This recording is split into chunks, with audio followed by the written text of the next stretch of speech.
Example দিয়ে দেন যে এইটা করা হয়েছে, এই ওরে এই পদোন্নতি প্রপার না দেওয়া ইসের দেওয়া হয়েছে, এখানে যা জেনে যোগ্য না যোগ্য ছাড়া দেওয়া হয়েছে।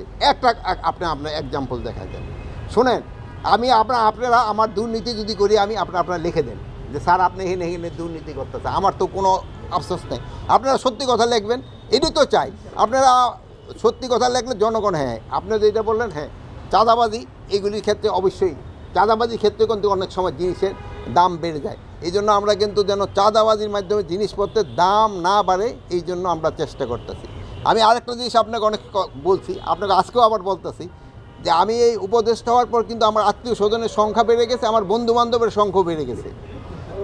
এই বন্ধুবান্ধব যারা হয়তো কোনো দিন দেখেন, হ্যাঁ ভাই আপনার সাথে তো একসাথে পড়ছি, এই আছে, এই সংখ্যা কিছুটা তো বাঙালিকে একটা সমস্যা হয়।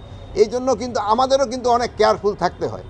এই জন্য আপনারা আমাকে সবসময় কারেক্ট সংবাদ দিয়ে যাচ্ছেন, আপনাদেরকে এই সংবাদের উপর ভিত্তি করে কিন্তু আমরা কাজ করে যাচ্ছি। রমজানে যেসব ব্যবসায়ীরা সিন্ডিকেট করে যদি নিত্যপণ্যের দাম বাড়ায়, তাদের বিরুদ্ধে আপনাদের অবস্থানটা কী থাকে?